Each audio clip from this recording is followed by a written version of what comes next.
ನಿಜವಾಗ್ಲೂ ಹೇಳ್ಬೇಕಂದ್ರೆ ಜೇನುಹುಳಗಳ ವಾಂತಿ ಮಾಡದೆ ನಾವು ಜೇನುತುಪ್ಪ ಅಂದ್ರೆ ಪೆಟ್ಟಿಗೆಗಳನ್ನ ತಗೊಂಡೋಗಿ ನೀವು ಇಡ್ತೀವಿ ಅಂತಂದ್ರೆ ಅಕ್ಟೋಬರ್ ಸೂಕ್ತ ಕಾಲ. ಗಂಡುಳದ ಮಟ್ಟೆ ಬಂದು ಬರೀ ತುಪ್ಪ ಕುಡಿಯುವಂಥದ್ದು ರಾಣಿ ಜೊತೆ ಮೀಟ್ ಆಗೋದಷ್ಟೇ. ರಾಸಾಯನಿಕ ಮಾಡಿದಾಗ ಜೇನುಹುಳು ತಾನು ಎಲ್ಲಿರುತ್ತೆ. ಆ ರಾಣಿ ಹುಳ ಕನಿಷ್ಠ ಅಂದ್ರೆ 5 ವರ್ಷ ಬದುಕುತ್ತೆ ಮೇಡಮ್. ಸಾವಯವದಲ್ಲಿ ಆರ್ಗ್ಯಾನಿಕ್ ಅಲ್ಲೇ ಮಾಡ್ತಿರೋದ್ರಿಂದ ನಮ್ಗೆ ಯಾವುದೇ ತೊಂದರೆ ಇಲ್ಲ, ಅದಕ್ಕೂ ತೊಂದರೆ ಇಲ್ಲ, ನಮಗೂ ತೊಂದರೆ. ಯಾಕೆಂದ್ರೆ ಇದಕ್ಕೇನು ಕರೆಂಟ್ ಚಾರ್ಜ್ ಕಟ್ಟಂಗಿಲ್ಲ. ಆಮೇಲೆ ಜಾಗ ಸ್ಪೆಸಿಫಿಕ್ ಇಷ್ಟೇ ಬೇಕು ಅಂತ ಏನಿಲ್ಲ. ಈಗ ಅಫ್ಟಿಯರ್ ಮೇಲ್ಗಡೆ ಕೆಲ್ಸಕಾರ ಹುಳ ಬಂದು 35 ದಿವಸ 45 ದಿವಸ ಅಷ್ಟೇ ಬದುಕೋದು. ಇದು ಒಂದು ಪೆಟ್ಟಿಗೆಯಿಂದ 3 ಪೆಟ್ಟಿಗೆ ಮಾಡ್ಕೋಬಹುದು. ಜನವರಿಯಿಂದ ಹಿಡಿದು ಈ ಜುಲೈವರೆಗೂ ತುಪ್ಪದ ಕಾಲ. ಈ ಗೂಡಿಗೆ ಇಂಪಾರ್ಟೆಂಟ್ ರಾಣಿ ಹುಳ. 24 ದಿವಸ ಒಳಗಡೆ ಒಂದು ಮರಿ ಹುಟ್ಟಿ ಬರುತ್ತೆ ಈಚೆಗೆ. ಇನ್ನು ಗಂಡು ಹುಳ ಬಂದು 25 ದಿವಸ 30 ದಿವಸ ಅಷ್ಟೇ ಬದುಕೋದು. ಅದು ಏನಾದ್ರು ಕುಡಿತೈತೆ ಅಂತ ಗೊತ್ತಾದ್ರೆ ಗಂಡು ಹುಳ ಸಾಯ್ತದೆ. 5 ವರ್ಷ ಬದುಕಕ್ಕೂ ಕಾರಣ ಏನಂದ್ರೆ ಇದ್ರೊಳಗಡೆ ಸಿಗ ರಾಣಿ ಜೆಲ್ ತಿಂದು ಜೆಲ್ ಆ ಜೆಲ್ ನಾವು ತಿಂದ್ರೆ ನಾವು ಬದುಕು. 1 ವರ್ಷಕ್ಕೆ ಕನಿಷ್ಠ ಅಂದ್ರೂ ಒಂದು 3 ರಿಂದ 4 kg ತೆಗಿಬಹುದು. ಒಂದು ಸತಿ ಜೇನು ಇದು ಪ್ಯಾಕ್ ಆಗಬೇಕು ಅಂದ್ರೆ, ಇದು ತುಂಬಿಸ್ಬೇಕು ಅಂದ್ರೆ 2 ಜನ್ಮ ಕಳಿಬೇಕು. ಇದು ಅದು ಬಹಳ ಇಂಪಾರ್ಟೆಂಟ್ ಅಂತಂದ್ರೆ ಜೇನುಗಳ ತ್ಯಾಗ.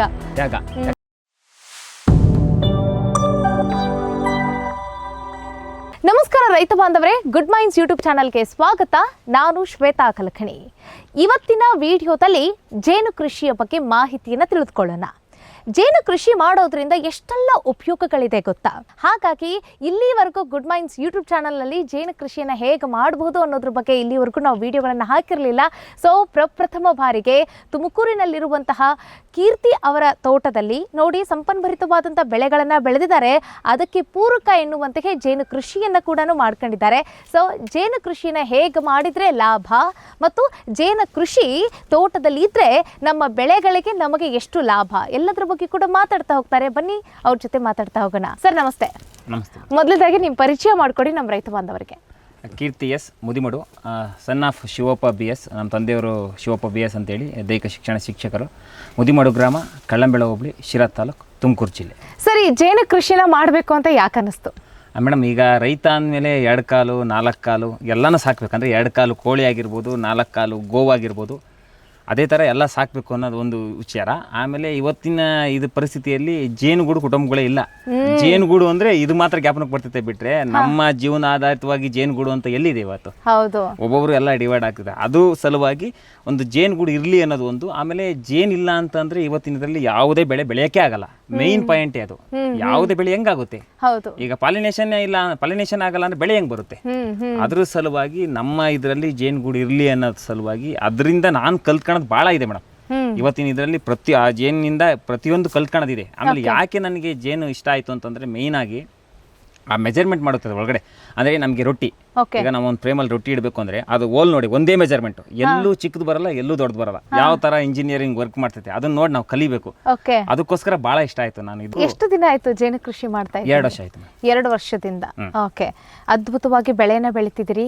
ಅದಕ್ಕೆ ಸಹಕಾರ ಕೊಡಬೇಕು ಅಂತಂದ್ರೆ ಜೇನು ಕೃಷಿ ಬೇಕು ಅಂತ ಹೇಳಿ ಇಂಪಾರ್ಟೆಂಟು. ರಾಸಾಯನಿಕ ಹಾಕದಂತೆ ಸಾವಯವ ಮಾಡಬೇಕು ಅನ್ನೋದು ಅಷ್ಟೇ ಇಂಪಾರ್ಟೆಂಟ್. ಯಾಕಂದ್ರೆ ನಾವು ರಾಸಾಯನಿಕ ಮಾಡಿದಾಗ ಜೇನುಹುಳು ತಾನು ಎಲ್ಲಿರ್ತವೆ. ಹಾಗಾದ್ರೆ ನೀವು ನೈಸರ್ಗಿಕ ಕೃಷಿ ಮಾಡುವವರು ಮಾತ್ರ ಜೇನು ಪೆಟ್ಟಿಗೆನ ಇಡಿ ಅಂತ ಹೇಳ್ತೀರಾ? Guarantee madam. ಹೌದು, ಯಾಕಂದ್ರೆ ಈಗ ಜೇನು ಪೆಟ್ಟಿಗೆ ಇಟ್ಟ ನಂತರ ಇವಾಗ ಉದಾಹರಣೆ ನಮ್ಮ ಪಕ್ಕದಲ್ಲಿ ಯಾರೋ ಒಂದು ಫಂಗಿಸೈಡು ಯಾವುದೋ ಒಂದು ರಾಸಾಯನಿಕ ಹೊಡೆದ್ರೆ ನಮ್ಮ ಜೇನುಹುಳು ಇರಲ್ಲ. ಯಾಕೆಂದ್ರೆ ಈಗ ಅದ್ರೊಳಗೆ ಪಾಲಿನೇಷನ್ಗೆ ಹೋದಾಗ ಅದೇನಾಗುತ್ತೆ ಅಂತ ಔಷಧಿ ಹೊಡೆದಿರ್ತಾರೆ, ಅಲ್ಲೇ ಅವೇನಾಗ್ತದೆ ಪಾಲಿನೇಷನ್ಗೆ ಹೋದಾಗ ಅಲ್ಲೇ ಸತ್ತೋಗಂತ ಚಾನ್ಸಸ್ ಹೆಚ್ಚಿಗೆ ಇರುತ್ತೆ. ಈಗ ನಾನು ಏನಾಗುತ್ತೆ ಅಂದ್ರೆ ನಾನು ಸಾವಯವದಲ್ಲಿ ಆರ್ಗ್ಯಾನಿಕ್ ಅಲ್ಲೇ ಮಾಡ್ತಿರೋದ್ರಿಂದ ನಮ್ಗೆ ಯಾವುದೇ ತೊಂದರೆ ಇಲ್ಲ, ಅದಕ್ಕೂ ತೊಂದರೆ ಇಲ್ಲ, ನಮಗೂ ತೊಂದರೆ ಇಲ್ಲ. ಓಕೆ ಸರ್, ನಮ್ಗೆ ಹೇಳ್ಕೊಡ್ತೀರಾ ಈ ಜೇನು ಕೃಷಿಯನ್ನ A to Z ಮಾಹಿತಿ ಬೇಕು ನಮ್ಗೆ. ಹೆಂಗೆ ಮಾಡಬೇಕು, ಯಾವ ರೀತಿ ಹಂತಗಳು ಇರುತ್ತೆ, ಮತ್ತೆ ಯಾವ ಜೇನುಗಳನ್ನೇ ನಾವು ಆಯ್ಕೆ ಮಾಡ್ಕೊಳ್ಬೇಕು? ಮೊದಲೇದಾಗಿ ಹೋಗೋಣ. ಈ ಜೇನು ಕೃಷಿ ಮಾಡುವವರು ಎಲ್ಲರೂ ಮಾಡ್ಬೋದಾ ಜೇನು ಕೃಷಿನ? ಅದನ್ನ ಹೇಳಿ. ಹೌದು ಮೇಡಮ್, ಎಲ್ಲರೂ ಮಾಡ್ಬೋದು. ಯಾಕೆಂದ್ರೆ ಇದಕ್ಕೇನು ಕರೆಂಟ್ ಚಾರ್ಜ್ ಕಟ್ಟಂಗಿಲ್ಲ. ಆಮೇಲೆ ಜಾಗ ಸ್ಪೆಸಿಫಿಕ್ ಇಷ್ಟೇ ಬೇಕು ಅಂತ ಏನಿಲ್ಲ. ಈಗ ಅಫ್ಟಿಯರ್ ಮೇಲ್ಗಡೆ ಅಥವಾ ಚಿಕ್ಕ ಜಾಗ ಇರೋ ಅಂತವ್ರು ಮಾಡ್ಕೋಬಹುದು, ಎಲ್ಲಿ ಬೇಕಾದ್ರೂ ಮಾಡ್ಕೋಬಹುದು. ಏನಪ್ಪಾ ಅಂತಂದ್ರೆ ಮೇನು ಇದಕ್ಕೆ ಓಡಾಟ ಅಂದ್ರೆ ಏನಿದೆ ನೋಡ್ರಿ, ಈ ಡೈರೆಕ್ಷನ್ ಅವಕ್ಕೆ ಓಡಾಟಕ್ಕೆ ಎಲ್ಲೂ ತೊಂದರೆ ಆಗಬಾರ್ದು ಅಷ್ಟೇ. ಅಂದ್ರೆ ಈಗ ಉದಾಹರಣೆ ಎಲ್ಲೋ ಗಾಡಿ ಪಕ್ಕದಲ್ಲಿ ಇಡೋದು ಮಾಡೋದು ಅದಿರಬಾರ್ದು. ಆ ಡೈರೆಕ್ಷನ್ ಕರೆಕ್ಟ್ ಆಗಿರ್ಬೇಕು. ಅಂದ್ರೆ ಅದಕ್ಕೆ ಹೋಗಕ್ಕೆ ಬರಕ್ಕೆ ಡೈರೆಕ್ಷನ್ ಇದ್ರೆ ಸಾಕು. ಅದು ಬಹಳ ಇಂಪಾರ್ಟೆಂಟ್. ಅದರ ಬಾಗಿಲು ಕರೆಕ್ಟ್ ಆಗಿರ್ಬೇಕು. ಹೌದು, ಅದು ಪ್ರವೇಶಕ್ಕೆ ಮತ್ತೆ ಅದು ಹೋಗಕ್ಕೆ ಬರಕ್ಕೆ ಚೆನ್ನಾಗಿರ್ಬೇಕು ಅಷ್ಟೇ. ಒಂದು ಆಮೇಲೆ ಈಗ ನಾನ್ ಸಾಕಿರೋದು ತುಡುವೆ ಜೇನು. ಭಾರತೀಯ ಎಷ್ಟು ಟೈಪ್ ಇದೆ ಸರ್? ಮೇಡಮ್ ಇದರಲ್ಲಿ 5 ಟೈಪ್ ಇದೆ ಮೇಡಮ್. ಒಂದು ಹೆಜ್ಜೇನ್ ಬರುತ್ತೆ, ಕಡ್ಡಿ ಜೇನು ಬರುತ್ತೆ. ಓಕೆ. ಈಗ ನಾನು ಸಾಕಿರೋದು ತುಡುವೆ ಜೇನು, ಭಾರತೀಯ ತುಡುವೆ ಜೇನು ಬರುತ್ತೆ. ಆಮೇಲೆ ಮುಜಂಟಿ ನಸ್ರಿ ಜೇನು ಅಂತ ಬರುತ್ತೆ, ಚಿಕ್ಕ ಚಿಕ್ಕದಲ್ಲಿ ಈಗ ಮೀಟರ್ ಬೋರ್ಡಲ್ಲಿ ಇರ್ತದೆ, ಅದು ಬರುತ್ತೆ. ಅದು ಬಿಟ್ಟರೆ ಮೆಲಫಿರಿಯಾ ಜೇನು ಅಂತ ಬರುತ್ತೆ ಮೇಡಮ್. ಈಗ ಅಲ್ಲಲ್ಲಿ ಗಿಡಗಳಲ್ಲಿ ಕಟ್ಕೊಂಡಿರುತ್ತಲ್ಲ ಸರ್, ನಾವು ನೋಡಿರ್ತೀವಿ ಆ ಜೇನು ಗೂಡನ್ನ, ಅದ್ಯಾವ ಜೇನು ಸರ್ ಅದು? ಮೇಡಮ್ ಈಗ ಇನ್ನೊಂದು ಏನಂತಂದ್ರೆ, ಈಗ ಒಂದು ರೊಟ್ಟಿ ಇಡೋಂಥವು ಹೆಜ್ಜೇನು, ಒಂದು ರೊಟ್ಟಿ ಇರ್ತವೆ, ಓಕೆ, ಒಂದೇ ರೊಟ್ಟಿ. Okay okay okay. ಆಮೇಲೆ ಅದಕ್ಕೆ ರೊಟ್ಟಿ ಅಂತೀರಾ ನೀವು? ಅದನ್ನ ರೊಟ್ಟಿ ಅಂತೀವಿ, ಮೇಣ ಅಂತಾರೆ ಕೆಲವೊಬ್ರು, ರೊಟ್ಟಿ ಅಂತಾರೆ. ಅದು ಒಂದೇ ರೊಟ್ಟಿ ಕಟ್ಟಿರುತ್ತೆ ಅದು. ಆಮೇಲೆ ಈ ಕಡ್ಡಿ ಜೇನು ಇವೆಲ್ಲ ಒಂದೇ ರೊಟ್ಟಿನೇ. ಈ ಹೆಜ್ಜೇನು ಬಂದು ಜಾಸ್ತಿ ಹುಳಿ ಇರುತ್ತೆ ಮೇಡಮ್, ಹುಳಿ ಜಾಸ್ತಿ. ಓಕೆ. ಅದು ತುಪ್ಪ ಹೇರಳವಾಗಿ ಬರುತ್ತೆ, ಅದೇ ತಿನ್ನಕ್ಕಾಗಲ್ಲ. ಓಕೆ. ಅದು ಏನು ಬೇರೆ ಔಷಧಿಯ ಇದಕ್ಕೆ ಹೋಗುತ್ತೆ, ಆದ್ರೆ ಸಾಕಕ್ಕೆ ಯೋಗ್ಯ ಇಲ್ಲ. ಯಾಕೆಂದ್ರೆ ಸಾಕಿದ್ರೆ ಗ್ಯಾರಂಟಿ ಇಲ್ವಲ್ಲ, 5-6 ಕಚ್ಚಿದ್ರೆ ಚುಚ್ಚಿದ್ರೆ ಗ್ಯಾರಂಟಿ ಅದು ನಮ್ಗೆ ಪಾಯ್ಸನ್ ರೀತಿ ಇದಾಗುತ್ತೆ ಅಂತ ಅದನ್ನ ಸಾಕಲ್ಲ, ಮನುಷ್ಯನಿಗೆ ಅದು ಮಾರಕ. ಹೌದು.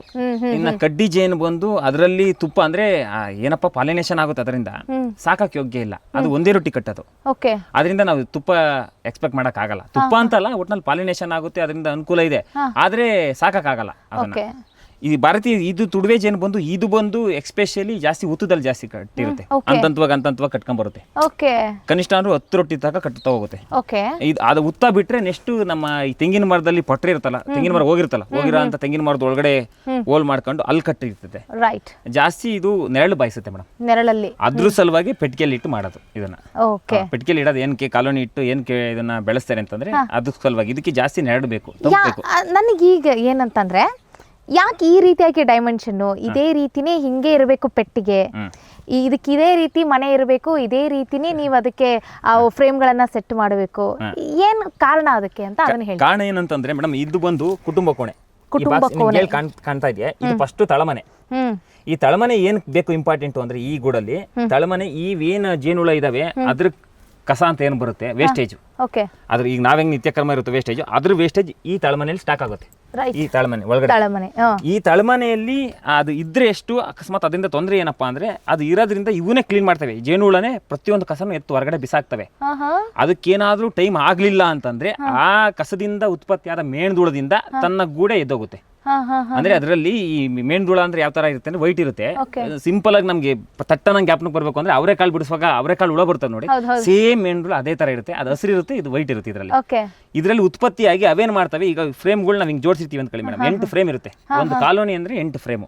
ಇದು 8 ಫ್ರೇಮಿನ ಬಾಕ್ಸ್, 6 ಫ್ರೇಮಿನ ಬಾಕ್ಸ್ ಬರುತ್ತೆ, 4 ಫ್ರೇಮಿಂದು ಬರುತ್ತೆ, 2 ಫ್ರೇಮಿಂದು ಬರುತ್ತೆ. ವ್ಯತ್ಯಾಸ ಅವ್ರವ್ರಿಗೆ ಬಿಟ್ಟಿದ್ದು. ಅಂದ್ರೆ ನಾನೀಗ 8 ಫ್ರೇಮಿಂದ ಆಯ್ಕೆ ಮಾಡ್ಕೊಂಡ ಉದ್ದೇಶ, ಜಾಸ್ತಿ ತುಪ್ಪನೂ ಸಿಗುತ್ತೆ, ಲಾಂಗ್ ಪ್ರೋಸೆಸ್, ಪಾಲಿನೇಷನ್ ಜಾಸ್ತಿ ಆಗುತ್ತೆ. ಗೂಡುಗಳು ಅಂದ್ರೆ ಇದರಲ್ಲಿ ಡಿವೈಡ್ ಮಾಡ್ತೀವಿ ನಾವು. ಇದನ್ನ ಡಿವೈಡ್ ಮಾಡಿದ್ರೆ ಇದು ಒಂದು ಪೆಟ್ಟಿಗೆಯಿಂದ 3 ಪೆಟ್ಟಿಗೆ ಮಾಡ್ಕೋಬಹುದು. ಈ ತರ ಒಂದು ಲೆಕ್ಕಾಚಾರದಲ್ಲಿ ಆ ತರ ನಾವು ಕೆಲವೊಬ್ರು ಮಾಡ್ಕೊಂತಾರೆ. ಈ ಇದರಲ್ಲಿ ಏನಾದ್ರೂ 2 ಫ್ರೇಮಿಂದ ಬಾಕ್ಸ್ ಮಾಡಿದ್ರೆ ಬೇಗ ತುಪ್ಪ ತೆಗಿಬಹುದು. ಅಂದ್ರೆ ತಿಂಗಳಿಗೆ ಒಂದ್ಸರಿ ತುಪ್ಪ ತೆಗಿಬಹುದು, ಬೇಗ ಬಂದ್ ಕೈ ಇಕ್ಕರೆ ಸಾಕು ತುಪ್ಪ ಸಿಗ್ತೈತೆ, ಆ ತರ ಮಾಡ್ಕೋಬಹುದು. ಅದು ಇದ್ರಲ್ಲಿ ಹಂಗಾಗಲ್ಲ. ನಮ್ಮ ಈ ಪೆಟ್ಟಿಗೆಯಲ್ಲಿ ನಿಧಾನ ಪ್ರೋಸೆಸ್, ನಿಧಾನ. ಆಮೇಲೆ ಈ ಕುಟುಂಬ ಕೋಣೆ ಇದನ್ನ ಹೇಳಕ್ ಬಂದ್ರೆ, ಈ ಕಸ ಏನಿರ್ತದೆ ಮೇಣದುಳ, ನಾವು ವಾರಕ್ಕೊಂದ್ಸರಿ ಕ್ಲೀನ್ ಮಾಡ್ತಾ ಇರ್ಬೇಕು, ನಾವೇ ಮಾಡ್ಬೇಕು. ಇದನ್ನ ಕ್ಲೀನ್ ಮಾಡ್ದಂಗಿದ್ರೆ 10 ದಿವಸ 15 ದಿವಸ ತಿಂಗಳಾಯ್ತು ಕ್ಲೀನ್ ಮಾಡ್ದಂಗೆ ಇದ್ರೆ, ಇದು ಏನ್ ಮಾಡ್ತದೆ, ಮೇಣದುಳ ಈ ಗೂಡಿಗತ್ತಿ, ಕಾಲೋನಿ ಅಂದ್ರೆ ಕಾಲೋನಿ ಅಂತೀವಿ ನಾವು, ನಾವು ಗೂಡು ಅಂತೀವಿ, ಜೇನುಗೂಡು ಕಾಲೋನಿ ಎಲ್ಲ ಒಂದೇ. ಆ ಗೂಡಿಗತ್ತಿ 8 ಮಾರ್ಕ್ ಹೊಡಿತೆ. ಈ ರೊಟ್ಟಿ ನನ್ನ ಕೈಗೆ ಹಿಂಗೆ ಇಟ್ಕೊಂಡಿದ್ದೀನಿ ಅಂದ್ರೆ ಅದಕ್ಕೆ 8 ಮಾರ್ಕ್ ಹೊಡಿತೈತೆ. ಅದು 8 ಮಾರ್ಕ್ ಹೊಡೆದ್ರೆ ಇದ್ರಲ್ಲಿರೋ ರಾಣಿ ಹುಳ ಎದ್ದೋಗುತ್ತೆ. ಈ ಗೂಡಿಗೆ ಇಂಪಾರ್ಟೆಂಟೇ ರಾಣಿ ಹುಳ. ರಾಣಿ ಹುಳ, ಸೈನಿಕರು ಹುಳ, ಆಮೇಲೆ ಈ ಗಂಡು ಹುಳ ಅಂತ ಬರ್ತದೆ ಮೇಡಮ್. ಮೇನ್ ಕೆಲಸನೇ ಕೆಲ್ಸಕಾರ ಹುಳ. ಅದ್ರದ್ದು ಕೆಲ್ಸಕಾರ ಹುಳ ಅಂತಾನು ಕರಿತೀವಿ ಅದನ್ನ. ಅರ್ಧ ಮೇನ್ ಕೆಲಸ ಪರಾಗ ತರದಾಗಿರ್ಬೋದು, ಮಕರಂದ ತರದಾಗಿರ್ಬೋದು. ಪರಾಗ ತನ್ನ ಮಕ್ಕಳಿಗೆ ತಿನ್ಸುತ್ತೆ. ರಾಣಿ ಏನ್ ಮೊಟ್ಟೆ ಇಟ್ಟಿರುತ್ತಲ್ಲ, ಆ ಮಕ್ಕಳಿಗೆ ಇದನ್ನ ಪರಾಗ ತಿನ್ಸುತ್ತೆ. ನೀವು ಗಮನಿಸ್ಬೋದು, ಅವು ಹೋಗ್ತಾ ಬರ್ತಾ ಅಲ್ಲಿ ಗಮನಿಸ್ರಿ, ಕಾಲಲ್ಲಿ ಕಚ್ಕೊಂಡು ಹೋಗ್ತಾ ಇರ್ತೈತೆ. ಅದನ್ನ ತನ್ನ ಮಕ್ಕಳಿಗೆ 24 ದಿವಸ ಒಳಗಡೆ ಒಂದು ಮರಿ ಹುಟ್ಟಿ ಬರುತ್ತೆ ಈಚೆಗೆ, ಅದಕ್ಕೆ ತಿನ್ಸುತ್ತೆ. ಅವಕ್ಕೆ ಆಹಾರ ಬೇಕಲ್ಲ ಮಕ್ಕಳಿಗೆ, ಆ ಪರಾಗನೇ ತಗೊಂಡೋಗಿ ತಿನ್ಸೋದು. ಕೆಂಪುದು ಸಿಗ್ಬೋದು, ಅರ್ಶನದು ಸಿಗ್ಬೋದು, ವೈಟ್ದು ಸಿಗ್ಬೋದು, ಅದನ್ನ ತಗೊಬಂದು ತಿನ್ನಿಸ್ತವೆ. ಇನ್ನ ಮಕರಂದ ಬಂದು ಅದನ್ನ ಏನು ಮಕರಂದ ನಿಜವಾಗ್ಲೂ ಹೇಳ್ಬೇಕಂದ್ರೆ, ಜೇನುಹುಳಗಳ ವಾಂತಿ ಮಾಡದೆ ನಾವು ಜೇನುತುಪ್ಪ. ಅರೆ ಯಾರು ವಾಂತಿ ತಗೊಂಡ್ರಿ, ಜೇನುಹುಳಗಳು ವಾಂತಿ ತಗೊಂಡ್ರಿ ಅಂದ್ರೆ ಯಾರೂ ತಗೊಳಲ್ಲ ತುಪ್ಪನ. ಅರೆ ತುಪ್ಪ ಅಂದ್ರೆ ಜೇನುತುಪ್ಪ ಸೂಪರ್ ಆಗೈತಪ್ಪ ಅಂದ್ಬಿಡ್ತೀವಿ. ಆದ್ರೆ ಅದು ವಾಂತಿ ಅಂದ್ರೆ ಯಾರೂ ತಗೊಳಲ್ಲ ಮೇಡಮ್. ಅದು ಅಂದ್ರೆ ಹೆಚ್ಚಾಗಿ ಏನು ಮಕರಂದನ, ಅದಕ್ಕೆ ಹೆಚ್ಚಾಗಿದ್ದು ಮಕರಂದನ ಇದರಲ್ಲಿ ಶೇಖರಣೆ ಮಾಡ್ತೈತೆ, ಅದನ್ನ ನಾವು ತಿಂತಾ ಇದೀವಿ. ಆ ಥರ. ಏನಕ್ಕೆ ಅದು ಫ್ರೇಮ್ಗಳನ್ನು ಸೆಟ್ ಮಾಡೋದಕ್ಕೆ ಮೇಡಮ್ ಫ್ರೇಮ್ಗಳು ಸೆಟ್ ಮಾಡೋದು ಏನಕ್ಕೆ ಅಂತಂದರೆ ಅದು ಅಂತಂತ ಅಂದರೆ ಅವಕ್ಕೆ ಅಂತಂತ ಗೊತ್ತಾಗುತ್ತೆ. ಈಗ 8 ಫ್ರೇಮ್ ಈಗ ನಾವೇನು ಇಲ್ಲಿ ಕೆಳಗಡೆ ಇಟ್ಟಿರ್ತೀವಿ ಅದರಲ್ಲಿ ತುಪ್ಪ ತುಂಬಿಸುತ್ತೆ, ಆ ಫ್ರೇಮಲ್ಲೇ ಅವು ಮೊಟ್ಟೆ ಇಡೋದು. ಈ ಮೇಲ್ಗಡೆ ಸೂಪರ್ ಚೇಂಬರ್ ಅಂತ ಏನಿರುತ್ತೆ ಅದರಲ್ಲಿ ಮೊಟ್ಟೆ ಇಡಲ್ಲ, ಅದರಲ್ಲಿ ಮೇಲ್ಗಡೆ ತುಪ್ಪ ಇರುತ್ತೆ. ಏನು ನಾನು ಹೇಳ್ತಾ ಇದ್ದೀನಿ, ಈ ಕುಟುಂಬ ಕೋಣೆ, ಈ ಕುಟುಂಬ ಕೋಣೆಯಲ್ಲಿ ತುಪ್ಪನ ನಾವು ತೆಗಿಬಾರ್ದು, ಅದು ತನ್ನ ಆಹಾರಕ್ಕೆ ಅಂತ ಬಿಟ್ಕೊಂಡಿರ್ತೈತೆ. ಕಾರಣ ಏನಕ್ಕೆ ಅಂತಂದರೆ ಯಾವಾಗ ಆಹಾರ ಇಲ್ದಂಗೆ ಆಗುತ್ತೆ ಅಂದರೆ ಉದಾಹರಣೆ ಈಗ ಮಳೆ ಇಲ್ಲ, ಓಕೆ ಈಗ ಮಳೆಗಾಲ ಆದರೆ ಮಳೆ ಇಲ್ಲ, ಮಳೆ ಇಲ್ದಾಗ ಅಂದರೆ ಉದಾಹರಣೆ ಮಳೆ ಇದ್ದಾಗ ಸಿಕ್ಕಾಪಟ್ಟೆ ಒಂದು ವಾರ 8 ದಿವಸ ಮಳೆ ಇಟ್ಕೊಂಡಾಗ ಅವು ಹೊರಗಡೆ ಹೋಗೋಕ್ಕಾಗಲ್ಲ. ಜೇನುಹುಳುಗಳು ಹೊರಗಡೆ ಹೋದ್ರೆ ವಾಪಸ್ ತನ್ನ ಗೂಡಿಗೆ ಬರಲ್ಲ. ಅವು ಹೆಂಗೆ ಅಂತಂದ್ರೆ ಗಾಳಿ ಬೀಸ್ತಾ ಇರ್ತೈತೆ, ಮಳೆ ಬರ್ತಾ ಇರ್ತೈತೆ, ಎಲ್ಲೋ ಕುತ್ಕಂತವೆ, ತನ್ನ ಗೂಡಿಗೆ ಬರೋಕ್ಕಾಗಲ್ಲ. ಇಲ್ಲಿ ಯಾರೋ ಒಬ್ಬ ರೈತ ಅದಕ್ಕೆ ವಿಷಗಳನ್ನ ಹೊಡೆದು ಬಿಟ್ಟಿರ್ತಾರಲ್ಲ ಬೆಳೆಗಳಿಗೆ, ಅದನ್ನೇನೋ ತಿಂದ್ಬಿಟ್ಟು ಸತ್ತೋಗ್ಬಿಟ್ರು ಹೋಗ್ಬೋದು. ಅದಕ್ಕೋಸ್ಕರ ಅದು ಸ್ಟೋರೇಜ್ ಇಟ್ಕೊಂಡಿರ್ತೈತೆ. ಕಾರಣ ಏನು ಅಂತಂದ್ರೆ ಈಗ ನಾವು ನಮ್ಮ ಕಷ್ಟ ಬಂದಾಗ ನಾವು ಹೆಂಗೋಗಿ ಬ್ಯಾಂಕಲ್ಲಿ ಇಟ್ಟಿದ್ನ ಹಣನ ತಗೊಂಡ್ಬರ್ತೀವೋ ಆ ಥರ ಇದು ಬ್ಯಾಂಕ್ ತರ. ಅದು ನೋಡಿ, ನಾವು ಈ ಜೇನು ಕೃಷಿಯಿಂದ ಫ್ಯೂಚರ್ ಪ್ಲಾನಿಂಗ್ ಕಲ್ತ್ಕೋಬೇಕು, ಸೇವಿಂಗ್ಸ್ ನ ಕಲ್ತ್ಕೋಬೇಕು ಅನ್ನೋದಕ್ಕೆ ಈ ಜೇನು ಕೃಷಿನೂ ಕೂಡ ಸಾಕ್ಷಿ ನೋಡಿ. ಹೌದು, ಅದನ್ನ ನಾವು ಯಾವುದೇ ಕಾರಣಕ್ಕೂ ತೆಗಿಯಂಗಿಲ್ಲ. ಅದು ಏನಾಗುತ್ತೆ ಅಂದ್ರೆ ಮೇಲ್ಗಡೆ ತುಪ್ಪ ಇರುತ್ತೆ ಮೇಡಮ್, ಕೆಳಗಡೆ ಮೊಟ್ಟೆ ಇಟ್ಟಿರುತ್ತೆ. ರಾಣಿ ಹುಳ ತನಗೆ ಹೆಂಗ್ ಬೇಕಂಗ್ ಮೊಟ್ಟೆ ಇಡುತ್ತೆ. ಗಂಡು ಉಳಿದು ಮೊಟ್ಟೆ ಇಡ್ಬೋದು, ಸೈನಿಕರದ್ದು ಉಳಿದು ಮೊಟ್ಟೆ ಇಡ್ಬೋದು. ಅದು ಏನಪ್ಪಾ ಅಂತಂದ್ರೆ ಇಂಪಾರ್ಟೆಂಟ್ ಏನಪ್ಪಾ ಅಂದ್ರೆ ಸೈನಿಕರದ್ದು ಅದನ್ನ ಆಗ್ಲೇ ಹೇಳಿದೆ ಪರಾಗ ಇದನ್ನ ತರೋಂಥದ್ದು. ಗಂಡು ಉಳಿದು ಮೊಟ್ಟೆ ಬಂದು ಬರೀ ತುಪ್ಪ ಕುಡಿಯೋಂಥದ್ದು ರಾಣಿ ಜೊತೆ ಮೀಟ್ ಆಗೋದಷ್ಟೇ, ಇದೇ ಕೆಲಸ. ಆಮೇಲೆ ಏನಾದ್ರೂ ಗಂಡು ಉಳಿದ ಮೊಟ್ಟೆ ಅಂದ್ರೆ ಗಂಡು ಹುಳ ಜಾಸ್ತಿ ಆದ್ರೆ ಈ ಕೆಲ್ಸಗಾರಗಳು ಏನಿರ್ತವೆ, ಇಲ್ಲಿ ಕೆಲ್ಸಗಾರಗಳ ಇದಾವೆ ನೋಡಿ, ಇದೆ ಕೆಲ್ಸಗಾರಗಳ, ಅವು ಕೆಲ್ಸಗಾರಗಳ ಕಂಡಿಡಿಬಹುದು. ಗಂಡು ಹುಳ ಕಪ್ಪಗಿರ್ತವೆ, ಅವನ್ನ ಸಾಯ್ಸಾಕ್ಬಿಡ್ತಾವೆ. ಇವೇನೆ ಕೆಲ್ಸಗಾರಗಳನ್ನೇ ಹೆಚ್ಚಿ, ಯಾಕಂದ್ರೆ ತುಪ್ಪ ಅಷ್ಟು ಕಷ್ಟಪಟ್ಟು ವಾಂತಿ ಮಾಡಿರ್ತಾವಲ್ಲ ತುಪ್ಪ, ಅದು ಏನಾದ್ರು ಕುಡಿತೈತೆ ಅಂತ ಗೊತ್ತಾದ್ರೆ ಗಂಡು ಹುಳನ ಸಾಯ್ಸಾಕ್ಬಿಡ್ತಾವ. ಅವೇನೆ ಅವು ಸಾಯ್ಸಾಕ್ಲಿಲ್ಲ ಅಂದ್ರೆ ನಾವಾರು ಸಾಯ್ಸಾಕ್ಬೇಕು, ಯಾಕಂದ್ರೆ ತುಪ್ಪ ಕೊಡ್ದಾಕ್ತವೆ. ಹೌದು, ನಾನು ಇದುವರೆಗೂ ಏನ್ ಸಾಯ್ಸಾಕಿಲ್ಲ, ನನಗೆ ಮನ್ಸು ಬರಲ್ಲ, ಹೋಗ್ತಿತ್ತು ತುಪ್ಪ ಅಂತ ಕೈ ಬಿಟ್ಟಿದ್ದೀನಿ. ಆದ್ರೆ ಆ ತರ ಮಾಡ್ಕೋಬೇಕು. ಸರ್, ಈ ರಾಣಿ ಜೇನಿನ ವಿಶೇಷತೆ ಹೇಳಿ ಸರ್, ಹೆಂಗೆ ಬಂತು ಈ ರಾಣಿ ಜೇನು? ನೀವ್ ಹೋಗಿ ಏನಾದ್ರು ತಗೊಂಡ್ ಬರ್ತೀರಾ? ಇಲ್ಲ ಇಲ್ಲೊಂದ್ ಯಾವ್ದೋ ಒಂದು ಗೂಡಿದೆ, ಆ ಸಾಮ್ರಾಜ್ಯಕ್ಕೆ ನಾನೇ ರಾಣಿ ಬಂದೆ ಅಂತ ಹೇಳಿ ತಾನೇ ಬರುತ್ತಾ, ಹೆಂಗೆ ಮೇಡಮ್? ಈಗ ಇನ್ನೊಂದು ಏನಂದ್ರೆ, ಈ ಗೂಡಿಗೆ ಜೇನು ಗೂಡು ಅಂತ ಬಂದಾಗ ರಾಣಿ ಸೆಲ್ ವಾಸನೆ ಹಿಡ್ಕೊಂಡೆ ತನ್ನ ಕೆಲಸಗಾರಗಳು ಗಂಡು ಹುಳುಗಳು ಆ ಗೂಡಲ್ಲಿ ಹೆಂಗೆ ಅಂದ್ರೆ ವಾಸ್ತವ ಹೂಡೋದು. ರಾಣಿ ಹುಳ ಇಲ್ಲ ಅಂದ್ರೆ ಪರಾರಿ, ಅದ್ರ ಜೊತೆಗೆ ಪರಾರಿ. ಅವು ರಾಣಿ ಜೇನು ಇಲ್ಲ ಅಂತಂದ್ರೆ ಜೇನು ಕೃಷಿನೇ ಇಲ್ಲ, ಪರಾರಿ. ಆ ರಾಣಿ ಹುಳ ಕನಿಷ್ಠ ಅಂದ್ರೆ 5 ವರ್ಷ ಬದುಕುತ್ತೆ ಮೇಡಮ್. ಕನಿಷ್ಠ ಅಂದ್ರೆ 5 ವರ್ಷ. ಆ 5 ವರ್ಷ ಬದುಕಕ್ಕೂ ಕಾರಣ ಏನಂದ್ರೆ ಇದ್ರೊಳಗಡೆ ರಾಣಿ ಜೆಲ್ ತಿಂದು, ಜೆಲ್ ಆ ಜೆಲ್ ನಾವು ತಿಂದ್ರೆ ನಾವು ಬದುಕ್ತೀವಿ. ಆದ್ರೆ ಅಷ್ಟು ಸುಲಭನಾಗಿ ಜೆಲ್ ಸಿಗಲ್ಲ, ಯಾಕಂದ್ರೆ ರಾಣಿ ಯಾಮಾರಿ ಬಿಟ್ರೆ ಮಾತ್ರ ನಮಗೆ ಸಿಗುತ್ತೆ. ಯಾಮಾರಿದ್ರೆ ಬಿಡು ಅಂತ ಗೊತ್ತಿಲ್ಲದೆ ಅಂದ್ರೆ ನಾವ್ ಎಷ್ಟೋ ಬದುಕಿರ್ತೈತೆ, ಯಾವ್ದೋ ಒಂದು ಬದುಕನ್ನ ಯಾಮಾರ್ತೀವಿ, ಅಯ್ಯೋ ಮರ್ತೋಗ್ಬಿಡ್ತೀವಲ್ಲ, ಆ ತರ ಮರ್ತು ಬಿಟ್ರೆ ನಮ್ಗೆ ರಾಣಿ ಜೆಲ್ ಸಿಗುತ್ತೆ. ಕೆಲವೊಂದ್ಸರಿ ಸಿಗುತ್ತಿಲ್ಲ ಅಂತಲ್ಲ, ರಾಣಿ ಜೆಲ್ ತಿಂದೆ ರಾಣಿಗಳು 5 ವರ್ಷ ಬದುಕಕ್ಕೆ ಚಾನ್ಸ್ ಇದೆ. ರಾಣಿ ಜೇನಿನ ಜೆಲ್ಗಾಗಿಯೇ ಪರದಾಟ ಎಲ್ಲರದು, ಮನುಷ್ಯನದಾಗ್ಲಿ ಕಾರ್ಮಿಕ ಹುಳುಗಳದಾಗ್ಲಿ ಅಲ್ವಾ? ಅಲ್ಲ, ರಾಣಿ ಜೆಲ್ ಅಂದ್ರೆ ಅಷ್ಟು ಆಕ್ಟಿವ್ ಆಗಿ ಇರ್ತೀವಿ ಅಂತ ಮೇಡಮ್, ನಾವು ಬದುಕ್ತೀವಿ ಅಂತ, ಅದು ಬದುಕಕ್ಕೆ ಚಾನ್ಸ್ ಒಂದು. ಆಮೇಲೆ ಈ ಕೆಲ್ಸಗಾರ ಹುಳ ಬಂದು 35 ದಿವಸ 45 ದಿವಸ ಅಷ್ಟೇ ಬದುಕೋದು. ಅದನ್ನ ಮೈಂಡಲ್ಲಿ ಇಟ್ಕೊಳ್ಳಿ. ಅದು ಯಾಕೆ 35 ವರ್ಷ 35ರಿಂದ 45 ದಿವಸ ಬದುಕಿದ್ರು ಎಷ್ಟಾದ್ರೂ ವರ್ಕ್ ಇರ್ತೈತೆ ಅಂತ ನಾನು ಆಮೇಲೆ ಹೇಳ್ತೀನಿ. ಇನ್ನು ಗಂಡು ಹುಳ ಬಂದು 25 ದಿವಸ 30 ದಿವಸ ಅಷ್ಟೇ ಬದುಕೋದು, ಮುಗ್ದೋಯ್ತು. ಈಗ ಹೇಳ್ತೀನಿ, ನಾನು ಮ್ಯಾಟ್ರಿಗೆ ಬರ್ತೀನಿ. ಇದೇನು ಕುಟುಂಬ ಕೋಣೆ ನೋಡಿದ್ರಿ, ಇದ್ರ ನಂತರ 8 ಫ್ರೇಮ್ ಇರ್ತವೆ. ಈ 8 ನಂತರ ಇದು ಸೂಪರ್ ಚೇಂಬರ್, ನಾನು 2 ಇಟ್ಟಿದ್ದೀನಿ, ಇದು 1 ಇದು 2, ಇದು ಕ್ಯಾಪು. ಈ ಸೂಪರ್ ಚೇಂಬರ್ ಅಲ್ಲೂ 8 ಇಡ್ತೀವಿ ಫ್ರೇಮ್, ಅದೇ ನೇರಕ್ಕೆ ಇಡ್ತೀವಿ ಫ್ರೇಮ್ ಇಡಬೇಕು. ಕೆಲವೊಬ್ರು ಏನ್ ಮಾಡ್ತಾರೆ ಅಂದ್ರೆ ಈ ನೇರ ಬಿಟ್ಟು ಈ ನೇರಕ್ಕೆ ಪಕ್ಕಕ್ಕೆ ಜರುಗಿಸಿರ್ತಾರೆ, ಅವಾಗ ಬೇಗ ಕಟ್ಟಲ್ಲ. ಅಂದ್ರೆ ಇದ್ರ ಬೆಳವಣಿಗೆ ನಿಧಾನ ಆಗಕ್ಕೆ ಅದು ಒಂದು ಕಾರಣ. ಕನಿಷ್ಠ ಅಂದ್ರೆ 1 ವರ್ಷಕ್ಕೆ ಕನಿಷ್ಠ ಅಂದ್ರೂ ಒಂದು 3 ರಿಂದ 4 kg ತೆಗಿಬಹುದು, ಚೆನ್ನಾಗಿ ಗೂಡಿದ್ರೆ. ಹಂಗ ನಾವು ನೋಡ್ಕೊಂಡಿದ್ರೆ, ವಾತಾವರಣ ಹಂಗಿದ್ರೆ ಮಾತ್ರ. ಈ ಇದರಲ್ಲಿ ಹೇಳ್ಬೇಕು ಅಂತಂದ್ರೆ ಈ ಜೇನು ಕೃಷಿನಲ್ಲಿ ಇದರಲ್ಲಿ 3 ಅಂತ ಬರುತ್ತೆ. ಒಂದು ಬಂದು ತುಪ್ಪದ ಕಾಲ ಅಂದ್ರೆ ಈಗ ಅಂದ್ರೆ ಜನವರಿಯಿಂದ ಹಿಡಿದು ಈ ಜುಲೈವರೆಗೂ ತುಪ್ಪದ ಕಾಲ. ಈ ಜುಲೈಯಿಂದ ಹಿಡಿದು ಅಕ್ಟೋಬರ್ ವರೆಗೂ ಅಭಾವ ಕಾಲ. ಅಂದ್ರೆ ನಮ್ಗೆ ಮಳೆಗಾಲ ಎಷ್ಟು ಮುಖ್ಯನೋ ಅಷ್ಟೇ ಇದಕ್ಕೆ ಅಭಾವ ಕಾಲ. ಈ ಅಕ್ಟೋಬರ್ ವರೆಗೂ ಅಭಾವ ಕಾಲ. ಅಕ್ಟೋಬರ್ ಇಂದ ಹಿಡಿದು ತಿರ್ಗಾ ಜನವರಿವರೆಗೂ ಇದ್ರ ಸಂತಾನ ಕಾಲ. ಇನ್ನೊಂದು ಏನಪ್ಪಾ ಅಂದ್ರೆ ನೀವ್ ಯಾವಾಗಾದ್ರೂ ಅಕಸ್ಮಾತ್ ಅಂದ್ರೆ ಪೆಟ್ಟಿಗೆಗಳನ್ನ ತಗೊಂಡೋಗಿ ನೀವು ಇಡ್ತೀವಿ ಅಂತಂದ್ರೆ ಅಕ್ಟೋಬರ್ ಸೂಕ್ತ ಕಾಲ, ಸಕ್ಸಸ್ ರೇಟ್ ಜಾಸ್ತಿ ಅವಾಗ. ಸಂತಾನ ಕಾಲ ಆಗಿರೋದ್ರಿಂದ ಅವಾಗ ಮೊಟ್ಟೆ ಇಟ್ಟು ಜಾಸ್ತಿ ಮಾಡೋದ್ರಿಂದ ಬೇಗ ಕಟ್ತಾ ಹೋಗುತ್ತೆ. ಅದು ಬಹಳ ಮುಖ್ಯ. ಇನ್ನು ತುಪ್ಪದ ಕಾಲ ಬಂದು ಈಗ ಜನವರಿಯಿಂದ ಹಿಡಿದು ಜುಲೈವರೆಗೂ ಇದ್ದೇ ಇರುತ್ತೆ ಮೇಡಮ್. ಕೆಲವೊಂದು ಸತಿ ಸಕ್ಸಸ್ ಅಂದ್ರೆ ಉದಾಹರಣೆ ಜೇನು ಕೃಷಿಯಲ್ಲಿ ಚೆನ್ನಾಗಿ ತರಬೇತಿ ಪಡ್ಕೊಂಡು ಅನುಭವ ಪಡ್ಕೊಂಡಿರೋದು ಗೂಡುಗಳು ಎದ್ದೋಗ್ತವೆ. ಕಾರಣ ಬಂದು ಕೇರ್ಲೆಸ್ ಆಗಿರ್ಬೋದು, ಇಲ್ಲ ಸಮಯ ಕೊಡದೇನೆ ಆಗಿರ್ಬೋದು, ಇಲ್ಲ ಏನೋ ಕೊರತೆ ಇರ್ತೈತೆ, ಆ ಕೊರತೆನ ನೀಗಿಸ್ತೇನೆ ಗೂಡುಗಳು ಎದ್ದೋಗಂತ ಚಾನ್ಸಸ್ ಇರ್ತೈತೆ. ಅದಕ್ಕೆ ಉದಾಹರಣೆನೇ ನಂದು ಎದ್ದೋಗಿದೆ, ಇಲ್ಲನಲ್ಲ. ಸಮಯ ಕೊಡ್ಲಿಲ್ಲ ಅಂದ್ರೆ ಏನೂ ಆಗಲ್ಲ, ಸಮಯ ಕೊಡಬೇಕು. ಸಮಯ ಕೊಡ್ಲಿಲ್ಲ ಅಂದಾಗ ಅಥವಾ ಹೆಂಗೆ ಅಂತಂದ್ರೆ ಇದಕ್ಕೆ ಆಹಾರ ಬೇಕು ಮೇಡಮ್. ಯಾವಾಗ ಆಹಾರ ಬೇಕು ಅಂದ್ರೆ ಮಳೆಗಾಲದಲ್ಲಿ ಆಹಾರ ಕೊಡಬೇಕು. ಆಹಾರ ಕೊಟ್ಟಿರಲ್ಲ, ಇದ್ರಗಳದ್ದು ಬ್ಯಾಂಕ್ ಆಗೋದು ಖಾಲಿ ಆಗಿರ್ತೈತೆ. ಅಂದ್ರೆ ಬ್ಯಾಂಕ್ ಅಂದ್ರೆ ಕಾಲೋನಿ, ಅದರೊಳಗೆ ಖಾಲಿ ಆಗೋಗಿರ್ತೈತೆ, ಖಾಲಿ ಆಗಿರ್ತೈತೆ. ನಾನು ಕೊಟ್ರೆ, ನಾನು ಉದಾಹರಣೆ ಶುಗರ್ ಫೀಡಿಂಗ್ ಮಾಡ್ತೀವಿ ನಾವು. ಯಾವಾಗ ಶುಗರ್ ಫೀಡಿಂಗ್ ಮಾಡ್ತೀವಿ ಅಂದ್ರೆ ಅದಕ್ಕೆ ಆಹಾರ ಇಲ್ಲ ಅಂತ ನಮಗೆ ಗೊತ್ತಾಗುತ್ತೆ. ಈಗ ತೆಗೆದು ನೋಡಿದಾಗ ರೊಟ್ಟಿ ಒಣಗೋಗ್ತದೆ, ಸೇತ್ಕಂತ ಇರ್ತೈತೆ. ಆ ರೊಟ್ಟಿ ಊದ್ಕೋಬೇಕು. ರೊಟ್ಟಿ ಊದ್ಕೊಂಡಾಗ ಅದು ಫುಲ್ ಕವರ್ ಮಾಡೈತಿ ಅಂತ, ಅಲ್ಲಿಗೆ ಇದು ಬ್ಯಾಂಕ್ ಪೂರ್ತಿ ಎಲ್ಲ ಕವರ್ ಮಾಡೈತಿ, ಇದಕ್ಕೆ ಆಹಾರ ಐತಿ ಅಂತ. ಪೂರ್ತಿ ಏನಾದ್ರೂ ಅಕಸ್ಮಾತ್ ರೊಟ್ಟಿ ಕಮ್ಮಿ ಆಗತ್ಕೊಂಡಾಗ ನಾವು ಸಕ್ಕರೆ ಫೀಡಿಂಗ್ ಮಾಡ್ತೀವಿ. ಹೆಂಗೆ ಅಂದ್ರೆ 2 ಲೋಟ ಸಕ್ಕರೆಗೆ 3 ಲೋಟ ನೀರು ಹೋಯ್ತೀವಿ. ಅಂದ್ರೆ ಕೃತಕವಾಗಿ ನೀವೇ ಆಹಾರವನ್ನು ಕೊಡ್ಬೇಕು. ಯಾವುದೇ ರೀತಿ ಕಾಯಿಸಂಗಿಲ್ಲ. 2 ಲೋಟ ಸಕ್ಕರೆಗೆ 3 ಲೋಟ ನೀರು ಒಯ್ದು ಬಟ್ಟಲಲ್ಲಿ ತಿರುಗಿಸ್ಬಿಟ್ಟು ಅದನ್ನ ನಾವೇನ್ ಮಾಡ್ತೀವಿ ಅಂತಂದ್ರೆ, ಈ ತೆಂಗಿನ ನಾರು ಬರುತ್ತಲ್ಲ, ತೆಂಗಿನ ನಾರು ಒಳಗಡೆ ನಾರು ಅದೆಲ್ಲ ತೌಡೆಲ್ಲ ಇದು ಮಾಡಿ ಆ ನಾರಿನ ಒಳಗಡೆ ಬಟ್ಟಲಲ್ಲಿ ನಾರು ಇಕ್ಬಿಟ್ಟು ಅದ್ರ ಮೇಲೆ ಒಯ್ತೀವಿ. ಯಾಕೆ ಅಂದ್ರೆ ಬರೀ ನೀರಿನಾಂಶ ಬಂದ ಕುಡಿಯಕ್ಕಾಗಲ್ಲ, ಅವು ಖಾಲಿಕಂಡು ಕುಡಿಯೋಕೋದ್ರಲ್ಲಿ ಒಳಗಡೆ ಬಿದ್ದು ಸತ್ತೋಗ್ಬಿಡ್ತವೆ. ಆ ನಾರಂಶ ಇದೆ, ಅದ್ರ ಮೇಲ್ಗಡೆ ಕುತ್ಕೊಂಡು ಕುಡಿತವೆ ಅನ್ನೋ ಒಂದು ಕಾರಣಕ್ಕೆ ಅದನ್ನ ಕೊಡ್ತೀವಿ. ಅದನ್ನ ಕೊಟ್ಟಾಗ ಅವೇನಾಗ್ತದೆ, ಸಫಿಶಿಯೆಂಟ್ ಆಗಿ ಹಂಗಂತ ಹೇಳಿ ನಾವು ಕೊಟ್ಟಿರೋ ಸಕ್ಕರೆ ಪಾಕ ಕುಡಿತವೆ, ಬೇರೆವೆಲ್ಲ ಎದ್ದೋಗಲ್ಲ ಅಂತಲ್ಲ. ಅದನ್ನ ನಾವು ಕೊಟ್ಟಾಗ ಗೂಡು ಎದ್ದೋಗಲ್ಲ, ಸಫಿಶಿಯೆಂಟ್ ಆಗಿ ಗೂಡನ್ನ ಉಳಿಸ್ಕೊಂತವೆ. ಅದು ಪ್ಲಸ್ ಪಾಯಿಂಟ್ ಮೈನ್ ರೈತರಿಗೆ. ಎದ್ದೋಗ್ದಂಗೆ ಇರೋದಂದ್ರೆ ಗೂಡನ್ನ ಉಳಿಸ್ಕೊಳಕ್ ಅದೊಂದು ಪ್ಲಸ್ ಪಾಯಿಂಟ್ ಒಂದು. ಆಮೇಲೆ ಈಗೇನ್ ಕಾಣ್ತದೆಲ್ಲ ನಿಮ್ ಸ್ಟ್ಯಾಂಡು, ಈ ಸ್ಟ್ಯಾಂಡಿಗೆ ಗೊದ್ದ, ಇರುವೆ, ಸೀಮೆ, ಕೆಂಜಗ, ಆಮೇಲೆ ಇದಕ್ಕೆ ಜೇಡುಳ, ಈಗ ನೀವು ಅಲ್ಲಿ ನಾವು ನೋಡಿದ್ರಲ್ಲ ಹಿಂಗ್ ಗೊತ್ತಾಯ್ತಲ್ಲ, ಆತರ ಜೇಡುಳ, ಕರಡಿ, ಇಷ್ಟು ಅಟ್ಯಾಕ್ ಮಾಡ್ತವೆ. ಜೇನು ಕೃಷಿ ಅಂದ್ರೆ ನೋಡಕ್ಕೆ ಸುಲಭ, ತಿನ್ನಕ್ಕೆ ಸುಲಭ ಇಲ್ಲ ಸರ್, ಆದ್ರೆ ಅದ್ರ ಹಿಂದೆ ಅಷ್ಟೇ ಪರಿಶ್ರಮ ಇರ್ತೈತೆ. ನಮ್ದಲ್ಲ, ಜೇನುಹುಳುಗಳು ಸರ್. ನಾವು ಬಿಡಿ ಸರ್, ನಾವು ಹೆಂಗೆ ಅಂದ್ರೆ ಸುಮ್ನೆ ಹೆಂಗೆ ಅಂದ್ರೆ ಮೇಲ್ವಿಚಾರಕರ್ತಾರ ಬರ್ತೀವಿ, ನೋಡ್ತೀವಿ ಅಷ್ಟೇ. ಅದೇನ್ ನಮ್ಮ ಪ್ರಯತ್ನ ಮಾಡ್ತೀವಿ. ಆದ್ರೆ ಅದ್ರ ಶ್ರಮ ಬಹಳ ಮುಖ್ಯ. ಯಾಕೆ ಅಂತ ಹೇಳ್ತೀನಿ ಅಂದ್ರೆ, ಒಂದು ಸತಿ ಜೇನು ಇದು ಪ್ಯಾಕ್ ಆಗಬೇಕು ಅಂದ್ರೆ, ಇದು ತುಂಬಿಸ್ಬೇಕು ಅಂದ್ರೆ 2 ಜನ್ಮ ಕಳಿಬೇಕು ಇದ್ರದ್ದು. ಅಂದ್ರೆ ಕನಿಷ್ಠ ಅಂದ್ರೆ 3, ಈಗ ನಮ್ಮ ತುಪ್ಪದ ಕಾಲದಲ್ಲಿ 3 ತಿಂಗಳು ಬೇಕು ಟೈಮ್ ಹಿಡಿತೈತೆ ಇದು ತುಂಬಿಸ್ಬೇಕು ಅಂದ್ರೆ. 3 ತಿಂಗಳು ಅಂದ್ರೆ ಏನ್ ಹೇಳಿ 90 ದಿವಸ. ಇವು ಬದುಕದೆ 35 ದಿವಸ. ಯಾಕೆ ಆ ಪಾಯಿಂಟ್ ಈಗ ಎತ್ಕೊಂತ ಇದೀನಿ ಅಂದ್ರೆ, ಇದು ಬದುಕದೆ 35 ದಿವಸ. ಇದು ತುಪ್ಪ ನಮಗೆ ಫುಲ್ ರೆಡಿ ಆಗ್ಬೇಕು ಅಂತಂದ್ರೆ 9 ಅಂದ್ರೆ 3 ತಿಂಗಳು ಬೇಕು, 90 ದಿವಸ ಬೇಕು. 90 ದಿವಸ ಬೇಕು ಅಂದಾಗ ಎಷ್ಟು ಹುಳ ಸತ್ತೋಗಿರ್ತವೆ, ಎಷ್ಟು ಹುಳ ಕೆಲಸ ಮಾಡಿರ್ತದೆ. ನಾವು ನಮ್ಮ ಮನಿಕಂತೀವಿ, ಮನ್ಕಣಲ್ಲ ಮೇಡಮ್. ಅವುಗಳ ತ್ಯಾಗ, ಹೌದು, ಅದು ಬಹಳ ಇಂಪಾರ್ಟೆಂಟ್ ಅಂತಂದ್ರೆ ಜೇನುಗಳ ತ್ಯಾಗ.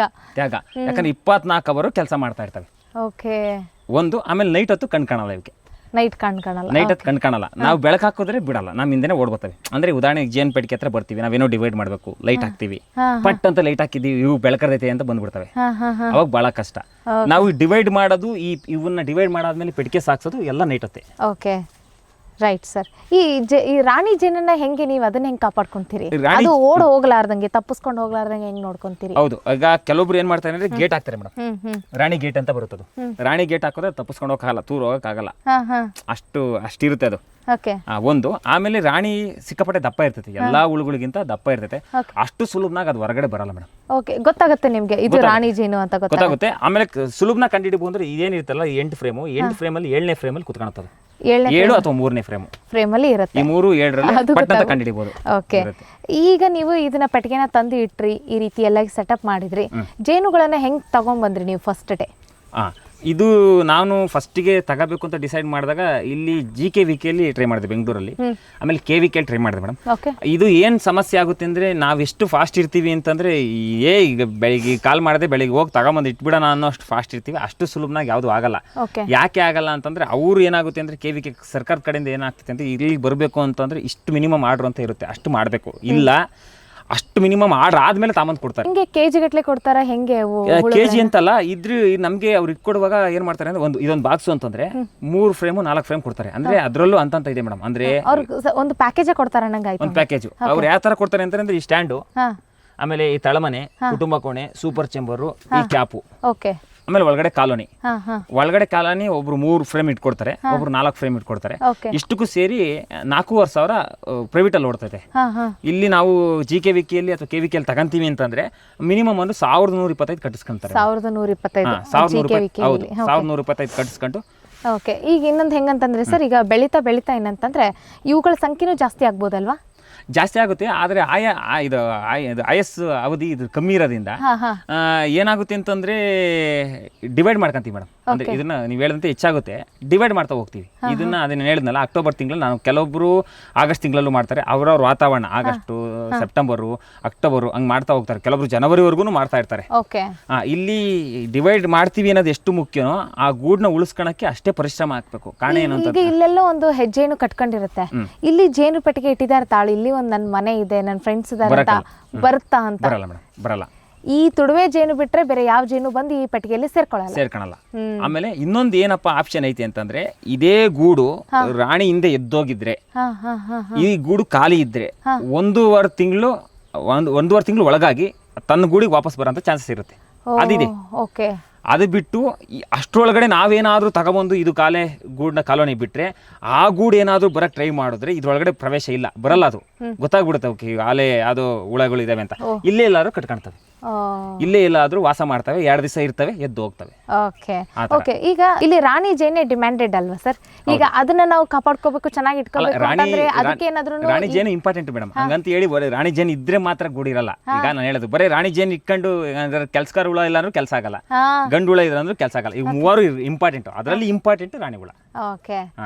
ಈಗ ಇದಕ್ಕೆ ಪೂರಕ ಆಗುವಂತಹ ಬೆಳೆಗಳನ್ನ ಇಂಥವೇ ಬೆಳಿಬೇಕು ಅನ್ನೋದೇನಾದ್ರೂ ಇದೆಯಾ ತೋಟದಲ್ಲಿ? ಆತರ ಏನಿಲ್ಲ ಮೇಡಮ್, ಪ್ರತಿಯೊಂದನ್ನು ಪಾಲಿನೇಷನ್ ಮಾಡ್ತವೆ. ಇವು ಮಾಡ್ದಂಗೆ ತುಡುವೆ ಜೇನು ಮಾಡ್ದಂಗಿರೋದು ಅಂತಂದ್ರೆ ಹಲಸಿನಹಣ್ಣಿಂದು ಒಂದು ನನ್ಗೆ ಗೊತ್ತಿರೋ ಮಟ್ಟಿಗೆ ಹಲಸಿನಹಣ್ಣು ಪಾಲಿನೇಷನ್ ಮಾಡಕ್ ಆಗಲ್ಲ. ಯಾಕಂದ್ರೆ ಅದು ಸಿಕ್ಕಾಪಟ್ಟೆ ದಪ್ಪ ಇರೋದ್ರಿಂದ ಹೂವ ಅದಕ್ಕೆ ಹೆಜ್ಜೆನೆ ಮಾಡೋದು.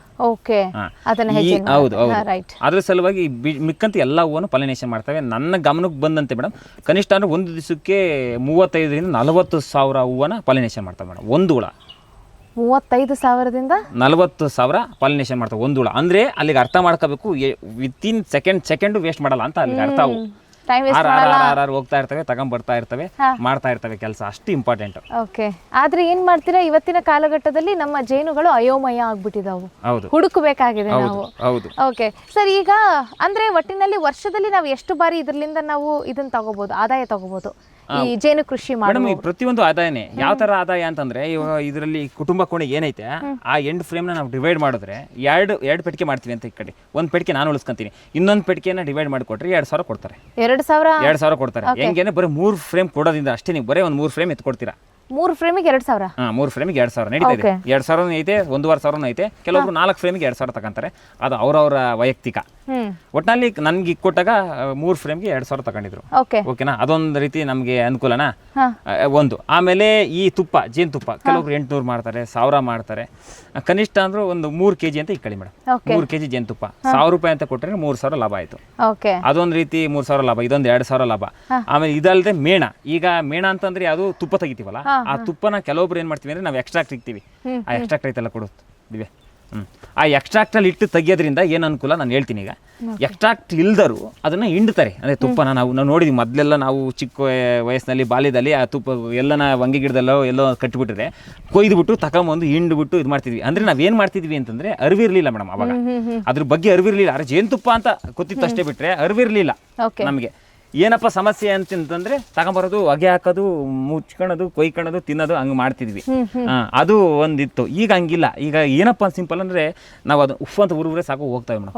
ಹಂಗೂ ತೀರಾ ಬೇಕು ಅಂದ್ರೆ ಈಗ ನಮ್ಮ ಒಂದು ಎಸ್ಟಿಮೇಟ್ ಐತೆ ಅಂದ್ರೆ ಹೊಗೆತಿಥಿ ಅಂತ ಕರಿತೀವಿ. ಅದರಲ್ಲಿ ಸುಮ್ಮನೆ ಒಂದು ತೆಂಗಿನ ನಾರು ಹಾಕ್ಬಿಟ್ಟು ಹಿಂಗೆ ಅಂದ್ಬಿಟ್ರೆ ಅಂದ್ರೆ ಡಿಸ್ಟರ್ಬ್ ಆಗ್ತವೆ ಸ್ವಲ್ಪ, ಏನು ಮಾಡಲ್ಲ. ಒಂದು ಇದು ಎಕ್ಸ್ಟ್ರಾಕ್ಟ್ ಅಂತ. ನಮ್ಮ ಜೇನು ಕೃಷಿಕರಿಗೆ ಬೇಕಾಗಿರೋದು ಇದು ಎಕ್ಸ್ಟ್ರಾಕ್ಟರ್. ಇದು ಏನಪ್ಪಾ ಅಂದ್ರೆ ನಾವೇನು ತೆಗಿತೀವಿ ಈ ಫ್ರೇಮ್ನ ಇದ್ರೊಳಗಡೆ ಇಡ್ತೀವಿ. ಇಟ್ಬಿಟ್ಟು ಇದನ್ನ ತಿರುಗಿಸಿದ್ರೆ, ಹಿಂಗ್ ತಿರುಗಿಸ್ತಾ ಹೋದ್ರೆ ಅದರಲ್ಲಿರೋ ತುಪ್ಪ, ಓಲಲ್ಲಿರೋ ತುಪ್ಪ ಎಲ್ಲ ಬಿಡ್ಕೊಳತ್ತೆ ಇದ್ರಲ್ಲಿ. ಏನಪ್ಪಾ ಇಂಪಾರ್ಟೆಂಟ್ ಅಂತಂದ್ರೆ ಮೇಯ್ನು ಅದೇ ಫ್ರೇಮ್ ನಾವು ವಾಪಸ್ ಇಡಾಕಿಡ್ತೀವಿ. ಇದು ಎಷ್ಟು ಪ್ಲಸ್ ಪಾಯಿಂಟ್ ಅಂತಂದ್ರೆ ನಮ್ಗೆ ಆ ತರ ಮಾಡೋದ್ರಿಂದ, ಈಗ ಉದಾಹರಣೆ ಏನಾಗುತ್ತೆ, ಅದನ್ನ ಬಟ್ಟೆಗೆ ಇಂಟ್ಬಿಡ್ತೀವಿ, ಅದೇನಕ್ಕೂ ಬರಲ್ಲ. ಆ ರೊಟ್ಟಿ ಏನಕ್ಕೂ ಬರಲ್ಲ ಅಂದ್ರೆ ಅದನ್ನ ಬೇಕಾದ್ರೆ ನಾವು ಕಾಯಿಸಿ ಮಾಡಿ ಮೇಣ ಆಗಿ ಮಾಡಿ ಕಾಲಿಗೆ ಹಚ್ಕೋಬಹುದು ಮೇಡಮ್. ಅದು ಇಂಪಾರ್ಟೆಂಟೇ. ಆದ್ರೆ ಅದನ್ನ ರೊಟ್ಟಿನ ತಿರ್ಗಿ ವಾಪಸ್ ಕೊಟ್ರೆ ತಿರ್ಗಾ ಕಟ್ಕೊಳತ್ತೆ. ಆದ್ರೆ ಇಲ್ಲಿ ಇಂಪಾರ್ಟೆಂಟ್ ಏನಂದ್ರೆ ಅವ್ ಕಟ್ಟಕ್ ಟೈಮ್ ತಗೊಂತಲ್ಲ, ಕಟ್ಟಕ್ ಟೈಮ್ ತಗೊಂತಲ್ಲ, ಕೆಲಸ ಮಾಡ್ಬೇಕು. ಕೆಲಸ ಮಾಡ್ಬೇಕಲ್ಲ. ಅದ್ರ ಸಲುವಾಗಿ ಈ ಫ್ರೇಮ್ನೇ ನಾವು ತಿರುಗಿಸ್ಬಿಟ್ಟು ಇದ್ರಲ್ಲೇ ಇಟ್ಟಾಗ ಕನಿಷ್ಠ ತಿರ್ಗಿ 15-20 ತಿರ್ಗಾ ತುಂಬಿಸ್ತವೆ. ಅದೆಷ್ಟು ಅದು ಮೊದಲನೇ ಅಂತ, ಅದು ಫಾಸ್ಟ್ ಬೇಗ ಕೆಲಸ ಆಗುತ್ತೆ. ಅದ್ ಮಾಡೋದು ಹೆಂಗೈತೆ, ಅದೇ ಈ ತುಪ್ಪನ ನಾವು ಬಟ್ಟೆಲಿ ಹಿಂಡಿ ಅದನ್ನ ತಿರ್ಗಾ ವಾಪಸ್ ಕೊಟ್ಟರೆ ತಿರ್ಗಾ 3 ತಿಂಗಳು ಕಾಯ್ಬೇಕು. ನಮಗೆ 1.5 ತಿಂಗಳು ಆಗೋದು ಮುಖ್ಯನೋ 3 ತಿಂಗಳು ಕಾಯೋದು ಮುಖ್ಯನೋ. ಆಮೇಲೆ ಇದು ಶ್ರಮ ವಹಿಸ್ತಾವಲ್ಲ ಇವು, ಅದನ್ನ ನಾವು ಕರಗಿಸ್ಕೊಡ್ತೀವಿ. ಇಲ್ಲಿ ಎಲ್ಡ್ ಅಂತ ಏನಪ್ಪಾ ಅಂದ್ರೆ ಇದನ್ನ ಎಕ್ಸ್ಟ್ರಾಕ್ಟ್ ಮಾಡಿ ನಾವು ಇಟ್ಟಾಗ ಬೇಗ ಕಟ್ಕೊಳುತ್ತೆ, ಸರಿ ಬೇಗ ನಮಗೆ ತುಪ್ಪನೂ ಸಿಗುತ್ತೆ. ಯಾಕೆಂದ್ರೆ ತುಪ್ಪದ ಹಂತದಲ್ಲಿ ನಾವು ಅದನ್ನ ಬೇಗ ಫಾಸ್ಟ್ ನಾವು ಮಾಡಿದ್ರೆ ಬೇಗ ತುಪ್ಪ ಸಿಗುತ್ತೆ. ಅದು ಬಿಟ್ಟು ನಾವು ಕಾಯಿಸಿ ಅದನ್ನ ಹಿಂಡಿರ್ತೀವಿ, ಅದನ್ನ ಕಾಯಿಸಿ ಕೊಟ್ಟಾಗ ಆ ಮೇಣನ ಕುಡಿದು ಅವು ರೊಟ್ಟಿ ಕಟ್ತವೆ, ಹಂಗೂ ಕಟ್ತವೆ, ತನ್ನ ಬೆವರಿಂದನೂ ಕಟ್ತವೆ, ಟೈಮ್ ಜಾಸ್ತಿ ತಗೊಳುತ್ತೆ, ವೇಸ್ಟ್ ಆಗುತ್ತೆ. ಅದ್ರ ಸಲುವಾಗಿ ನಾವು ಎಕ್ಸ್ಟ್ರಾಕ್ಟರ್ ತೆಗಿಯೋದ್ರಿಂದ ಬಹಳ ಅನುಕೂಲ. ಓಕೆ ಸರ್, ಇದಕ್ಕೆ ಸರ್ಕಾರದಿಂದ ಏನಾದ್ರೂ ರೈತರಿಗೆ ಈ ಜೇನು ಕೃಷಿ ಮಾಡ್ಲಿ ಅಂತ ಹೇಳಿ ಪ್ರೋತ್ಸಾಹಧನ ಅಥವಾ ಯಾವ್ದಾದ್ರು ರೀತಿಯಾಗಿ ಸಬ್ಸಿಡಿಗಳು ಈಗ ಲೋಕಲ್ ಅಲ್ಲಿ ಅಂದ್ರೆ ಪ್ರೈವೇಟ್ ಅಲ್ಲಿ ತಗೊಂಡ್ರೆ 4,500,000. ಆ 4,500,000 ದುಬಾರಿ ಆಗುತ್ತೆ ಅಂತಾನೆ ಅವ್ರಿಗೆ 1,125ಕ್ಕೆ ಇಳಿಸಿರೋದು. ನಾವು 1,125 ಕೊಟ್ರೆ ನಮಗೆ ನಾನು ಹೇಳಿದ್ನಲ್ಲ ಪ್ರತಿಯೊಂದು ಏನು ಜೇನುಗೂಡು ಕೊಡ್ಬೋದು. ಈಗ JKVK ಬೆಂಗಳೂರಿನಲ್ಲಿ ಹತ್ತಿರಕ್ಕಿದ್ದವ್ರಿಗೆ ಆಗುತ್ತೆ, ಬೇರೆ ಈಗ KVK ನಮ್ಮ ಸುತ್ತಮುತ್ತ ಅಂದ್ರೆ KVK ಈಗ ಬೇರೆ ಬೇರೆ ಭಾಗ ಅಂತಂದ್ರೆ ಆಯಾ ಕೃಷಿ ಇಲಾಖೆಗಳಲ್ಲಿ ತೋಟಗಾರಿಕೆ ಇಲಾಖೆಗಳಲ್ಲಿ ಲಭ್ಯ ಇರುತ್ತೆ ಮೇಡಮ್. ಅದು ಒಂದು ಹಂತ ಅಂತ ಇರುತ್ತೆ ಅವ್ರಿಗೆ, ಆ ಹಂತ ಟೈಮಲ್ಲಿ ನಾವು ಹೋಗಿ ಕೇಳಿ ಮಾಡಿ ತಗೊಬಂದು ಮಾಡ್ಬೋದು. Okay, thank you so much sir. ಇಲ್ಲಿವರೆಗೂ ನಮ್ಮ ರೈತ ಬಾಂಧವರಿಗೆ ಜೇನು ಕೃಷಿಯಿಂದ ಎಷ್ಟೆಲ್ಲ ಲಾಭ ಇದೆ ಅನ್ನೋದ್ರ ಬಗ್ಗೆ ಮಾಹಿತಿನ ಕೊಟ್ಟಿದ್ದೀವಿ. ಆದರೆ ಈ ರೀತಿಯಾಗಿ ಪ್ರಾಕ್ಟಿಕಲ್ ಆಗಿ ಜೇನು ಕೃಷಿಯ ಡಬ್ಬದ ಮುಂದೆ ನಿಂತ್ಕೊಂಡು ನಾವು ಮಾತನಾಡಿರಲಿಲ್ಲ.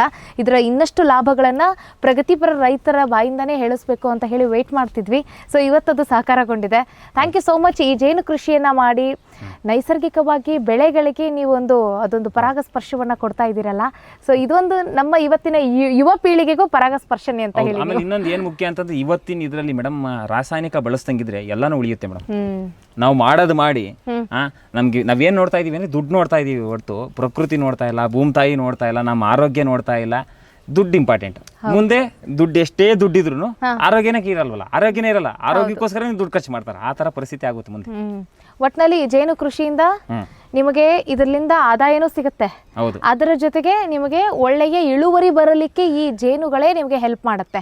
ಎಂಥದ್ದೇ ಬೆಳೆಯನ್ನ ಬೆಳೆದಿರಿ ಅದಕ್ಕೆ ಸರಿಯಾಗಿ ಪರಾಗಸ್ಪರ್ಶ ಕ್ರಿಯೆ ಆಗಿಲ್ಲ ಅಂತಂದಾಗ ಇಳುವರಿ ಕೊಡಕ್ಕೆ ಅದಕ್ಕೆ ಕೂಡ ಸಾಧ್ಯ ಆಗೋದಿಲ್ಲ. ಅದರಿಂದ ಕಲಿಯೋದು ಬಹಳ ಇದೆ ಮೇಡಮ್, ಜೇನುಹುಳುಗಳಿಂದ ಕಲಿಯೋದು ಬಹಳ ಇದೆ.